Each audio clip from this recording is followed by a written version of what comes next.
Udah jadi rahasia umum, Prabowo Subianto lagi nerapin strategi nyatut keluarga Jokowi buat naikin elektabilitasnya. Bener, nyatut kayak tukang, dicatut-catut. Setelah pasang banner foto bareng Jokowi di banyak tempat, kini giliran pasang banner foto bareng Gibran di Labuan Bajo. Nggak tanggung-tanggung, segala pakai dilabeli sebagai pasangan capres-cawapres pula. Tapi nih, kayaknya upaya Prabowo dompleng Jokowi, bahkan Gibran, perlahan mulai kelihatan bakal gagal. Yang juga bisa bikin dia gagal maning jadi presiden. Kok bisa? Yuk gas kita bahas. Halo dulur, gue Ahsan.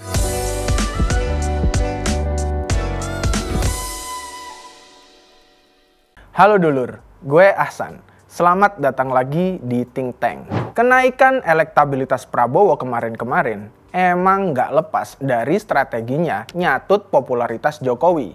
Nggak cuman lewat banner foto bareng, narasi Jokowi dukung dia, sampai relawan-relawan Jokowi pun satu persatu ditarik buat dukung Prabowo. Bahkan nih, Prabowo juga sampai nyeret Gibran buat jadi bahan kampanyenya. Isu yang digelontorin juga tergolong berani, nggak tanggung-tanggung, yaitu jadiin Gibran sebagai cawapres. Harus gue akui, itu langkah cerdas. Mengingat loyalis Jokowi emang masih banyak sampai sekarang. Tapi langkah ini juga yang bisa bikin Prabowo kalah lagi loh. Alasannya sederhana aja. Dengan menggantungkan elektabilitas ke sosok Jokowi dan keluarganya, Prabowo sangat berisiko kehilangan suara ketika Jokowi dan keluarganya kemudian dengan tegas menyatakan dukungan ke capres lainnya. Dan hal itu udah mulai kelihatan kok. Jokowi dan Gibran makin jelas dukung Ganjar Pranowo yang emang betulan capres dari PDI Perjuangan, ya partai mereka. Oke, kita runut ya. Mulai dari Jokowi di pidatonya saat sidang nota keuangan di DPR 16 Agustus lalu. Jokowi bilang dia itu presiden, bukan Pak Lurah yang selama ini jadi kode partai politik untuk menjustifikasi dukungan ke capres tertentu. Terus Jokowi juga nyinggung fotonya yang dijadiin bahan kampanye capres. Di perempatan jalan lah, di desa-desa kata Jokowi ada foto dia, padahal ya dia nggak lagi nyapres. Walau kampanye belum mulai, foto saya banyak dipasang di mana-mana. Meskipun nggak nyebut parpolnya apa dan capresnya siapa, kita gampang banget lah nangkep kalau yang dimaksud Jokowi ya Prabowo dan parpol koalisinya. Wong Hasim Joyo Hadikusumo nih, abang kandung Prabowo sendiri kok yang ngungkap ke publik kalau parpol koalisi Prabowo terbentuk atas izin Jokowi. Nih, beritanya nih.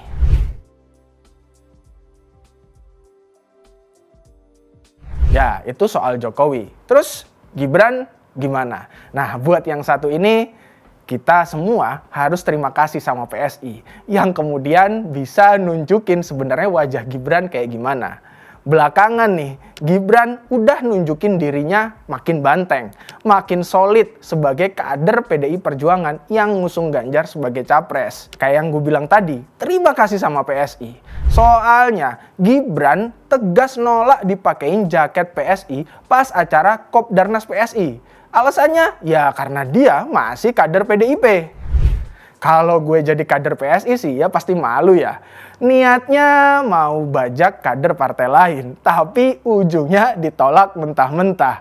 Lagian ada-ada aja sih kelakuannya. PSI. Di momen yang sama, Gibran juga tegas bilang kalau kedatangannya ke acara PSI itu kayak cuman mampir ke rumah teman aja, bukan mau pindah rumah, apalagi sampai boyongan. Enggak kayak gitu. Padahal PSI adalah partai politik yang selama ini getol bawa isu Gibran jadi cawapres Prabowo. Sebuah hal yang bisa gue artikan tindakan-tindakan yang tadi dilakukan Gibran tuh pengen ngomong kalau dia udah tegas nolak jadi cawapres Prabowo. Oke, tanda lainnya nih, kebantengan Gibran itu juga makin kental kalau kita lihat di momen apel siaga PDIP Jawa Tengah kemarin. Gibran itu dengan khusyuk nyanyi himne PDI Perjuangan.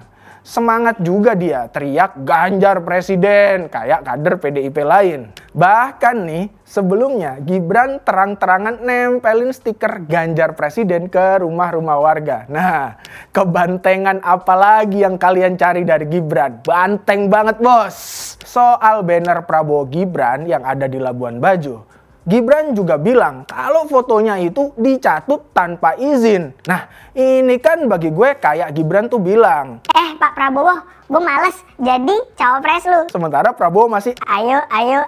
sabar ya Pak, emang gitu hidup mah. Gak selamanya yang kita harapkan terwujud. Apalagi nih di ruang politik yang dinamis. Sampai di sini lur, bisa gue bilang emang strategi catut keluarga Jokowi yang dimainin Prabowo itu gagal total. Jokowi udah jelas mulai menghindar. Gibran juga makin banteng. Hasilnya ya Prabowo oleng. Itu kelihatan kok dari survei elektabilitas terbaru yang nunjukin Ganjar kembali unggul dari Prabowo. Alias elektabilitas Prabowo ya turun. Kalau nih Pilpres 2024 jadi dansa terakhir Prabowo seiring usianya yang makin sepuh, makin menua, ya pada akhirnya mungkin dia akan kalah lagi. Tapi nih Pak, tapi ya kalau Pak Prabowo kalah, janganlah nyalain Pak Jokowi dan Mas Gibran loh ya. Kan Pak Prabowo sendiri yang inisiatif nyatut mereka buat naikin elektabilitas. Hehe, bye.